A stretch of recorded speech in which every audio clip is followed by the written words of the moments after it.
Assalamualaikum warahmatullahi wabarakatuh.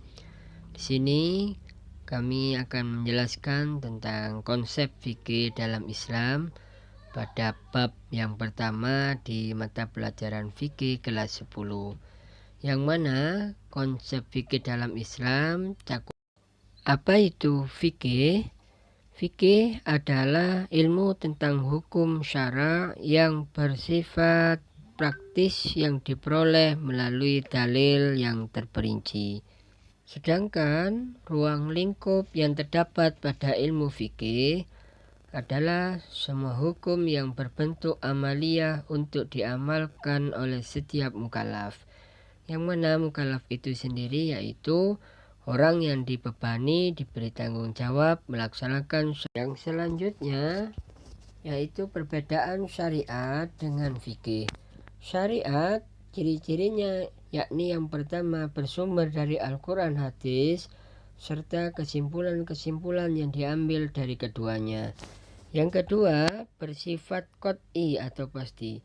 Syariat yang ketiga, hukum syariat hanya satu atau universal, tetapi harus ditaati oleh semua umat Islam.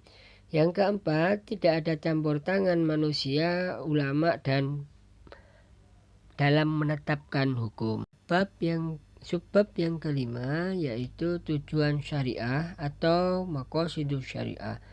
Maqasidus syariah yang pertama yaitu hifdzuddin. Hifdzuddin ini memiliki arti bahwa syariah ini memelihara kemunian agama Islam sampai hari kiamat. Tujuan syariah yang kedua yaitu hifdzun nafsi. Hifdzun nafsi dalam maksud bahwa untuk memelihara jiwa dari perbuatan jinayat atau pidana. Selanjutnya tujuan syariah yang ketiga yaitu hifdzul aql. Dalam maksudnya bahwa hifdzul aql merupakan syariat memelihara akal yang disebabkan barang yang memabukkan.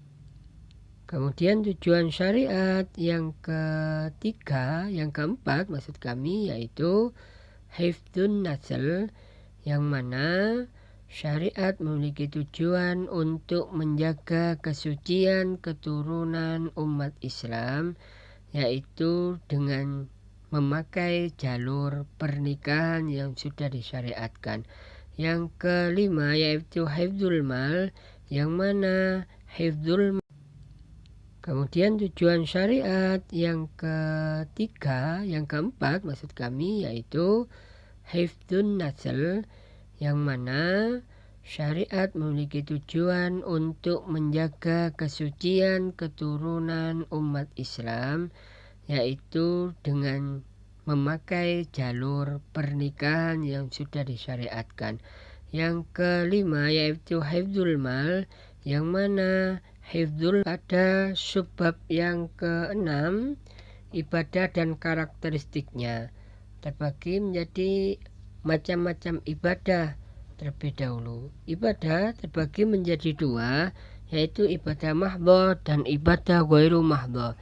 Ibadah mahdhah merupakan ibadah murni yang langsung dicontohkan oleh Rasulullah SAW. Salah satu contohnya berupa sholat, zakat, puasa, haji, yang mana kadar dan waktunya tidak boleh dikurangi dan tidak boleh ditambahi. Ibadah ghairu mahdhah. Ibadah ghairu mahdhah yakni ibadah umum berbentuk hubungan sesama manusia dan manusia dengan alam yang memiliki nilai ibadah. Contohnya yaitu menolong. Adapun contoh gambar dari ibadah mahdhah di situ sudah tertera, dan contoh ibadah ghairu mahdhah juga sudah jelas. Pada item yang ketujuh yaitu prinsip-prinsip ibadah dalam agama Islam. Di antaranya niat lillahi ta'ala. Yang kedua, ibadah yang tulus kepada Allah Subhanahu wa taala. Yang keempat, keharusan untuk menjadikan Rasulullah sebagai teladan. Yang kelima, ibadah memiliki batas kadar dan waktu yang tidak boleh dilampaui. Kemudian yang keenam, seimbang antara dunia dan akhirat.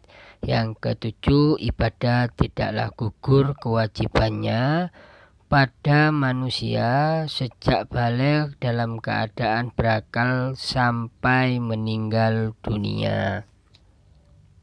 Sedangkan pada subbab yang ke-9 yaitu tujuan ibadah. Tujuan ibadah adalah untuk membersihkan dan mensucikan jiwa dengan mengenal dan mendekatkan diri kepada Allah Subhanahu wa Ta'ala. Sehingga ibadah di samping kepentingan ukhrawi juga untuk kepentingan dan kebaikan dirinya sendiri. Sekian, terima kasih. Demikian yang dapat kami sampaikan. Kurang lebihnya mohon maaf. Wa'alaikum minkum. Assalamualaikum warahmatullahi wabarakatuh.